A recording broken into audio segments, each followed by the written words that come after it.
नमस्कार। आज हम बात करने वाले हैं रॉबर्ट कियोसाकी की बहुत ही मशहूर किताब रिच डैड पुअर डैड के जो मुख्य विचार हैं उन पर। हाँ, बिल्कुल। हमारे पास ना इस किताब के कुछ खास पॉइंट्स का एक निचोड़ है और ये हमें पैसे और जिंदगी को देखने के दो बिल्कुल अलग-अलग नजरिए दिखाता है। सही कहा, दो एकदम अलग दुनिया कह सकते हैं। हाँ, तो आज का हमारा मकसद यही है कि इन दो सोच के रास्तों को समझें। एक है जो सुरक्षा पर जोर देता है और दूसरा वो जो वित्तीय आजादी की तरफ इशारा करता है, जैसा किताब में बताया गया है। तो चलिए शुरू करते हैं। हाँ, चलिए। अच्छा, इस किताब की जो सबसे पहली और शायद सबसे यादगार बात है वो है ये दो पिता वाले किरदार। हाँ, गरीब पिता और अमीर पिता। बिल्कुल। और इनकी सोच में कहते हैं जमीन आसमान का फर्क है। एक तरफ वो पढ़े लिखे अच्छी डिग्री वाले पिता हैं जी जो सुरक्षित नौकरी को ही सब कुछ मानते हैं। हाँ, और ये गरीब पिता वाला नजरिया बहुत कॉमन है, मतलब हम सबने सुना ही आसपास। हाँ, बिल्कुल। अच्छी पढ़ाई करो, डिग्री लो, फिर एक सेफ जॉब पकड़ो, मेहनत करो, बस जिंदगी सेट है। सेट है, हाँ। किताब के मुताबिक ये वो रास्ता है जिस पर ज्यादातर लोग चलते हैं। हाँ, क्योंकि इसमें एक तरह का आराम है, एक सुरक्षा का एहसास है। सही है। लेकिन फिर आते हैं दूसरे, हाँ, अमीर पिता, हाँ, जो शायद उतने पढ़े लिखे नहीं थे पर ज्यादा सफल थे पैसों के मामले में। हम्म, उनकी सोच एकदम अलग। हाँ, नौकरी करने की बजाय अपना काम, मतलब बिजनेस, निवेश और सबसे बढ़कर फाइनेंशियल लिटरेसी पर उनका जोर था। हाँ। और यहीं पर वो मशहूर लाइन आती है, कौन सी? पैसे के लिए काम मत करो, पैसे को अपने लिए काम करने दो। अरे वाह, ये सुनने में कितना कितना क्रांतिकारी लगता है। और ये सिर्फ कहने की बात नहीं है, किताब के हिसाब से इसका मतलब बहुत गहरा है। ये सीधे सीधे जुड़ा है, जैसा आपने कहा, फाइनेंशियल लिटरेसी से। पैसों की समझ। पैसों की समझ, हाँ। अमीर पिता का मानना था कि हमारा जो स्कूल सिस्टम है वो हमें पैसा कमाना तो शायद सिखा दे, पर पैसे को संभालना कैसे है, उसे बढ़ाना कैसे है, उससे और पैसा कैसे बनाना है, ये नहीं सिखाता। अच्छा। और यही असली कमी है।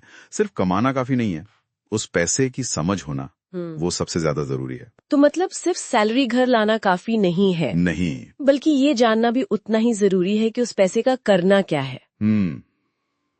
यहीं पर शायद वो संपत्ति और कर्ज वाली बात आती है ना? बिल्कुल सही पकड़ा। किताब इस पर बहुत ज्यादा जोर देती है, एसेट्स और लाइबिलिटीज। हाँ।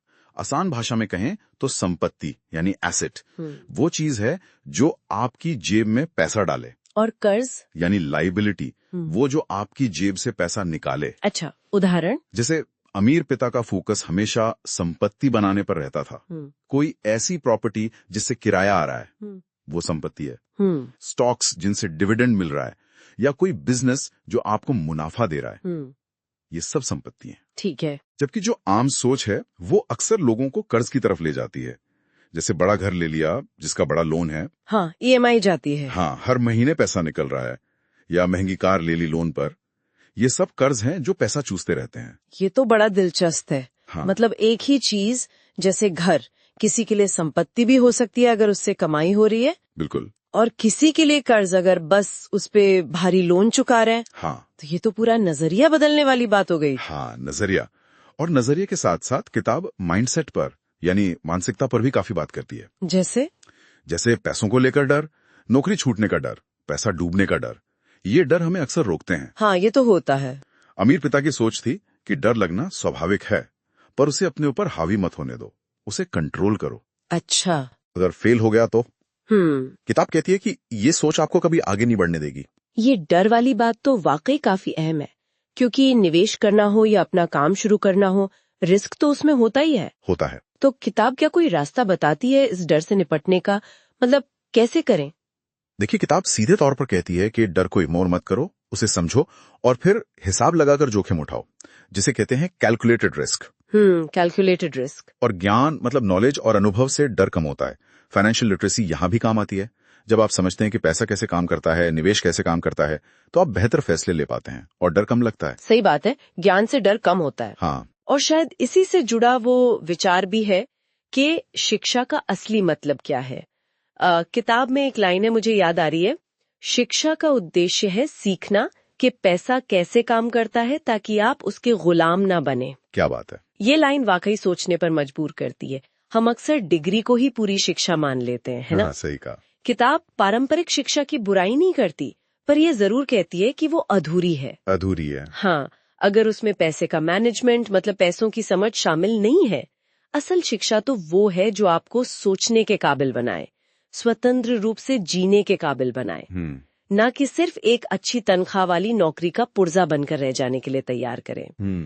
तो कुल मिलाकर ये किताब हमें दो रास्तों का फर्क बहुत साफ तौर पर दिखाती है। बिल्कुल। एक तरफ है वो पारंपरिक रास्ता, पढ़ो, अच्छी नौकरी करो, सेफ रहो जी। और दूसरी तरफ है पहले पैसों को समझो, फिर संपत्ति बनाओ और पैसे को अपने लिए काम पर लगाकर आर्थिक आजादी हासिल करो। एकदम सही सारांश है। ये दो अलग अलग नजरिए हमारे सामने रखे गए हैं। हाँ। और इन्हें जानने के बाद एक सवाल मन में आता है जो शायद हर सुनने वाले के लिए जरूरी है। क्या? कि हम अपनी रोजमर्रा की जिंदगी में अपनी जो भी आर्थिक स्थिति है उसमें रहते हुए संपत्ति बनाने और पैसे को अपने लिए काम पर लगाने की दिशा में वो पहला छोटा कदम कैसे उठा सकते हैं? ये अहम सवाल है। क्या ये सब सिर्फ अमीर लोगों के लिए ही है या एक आम इंसान भी इस सोच को अपना सकता है? इस पर विचार करना मुझे लगता है बहुत जरूरी है।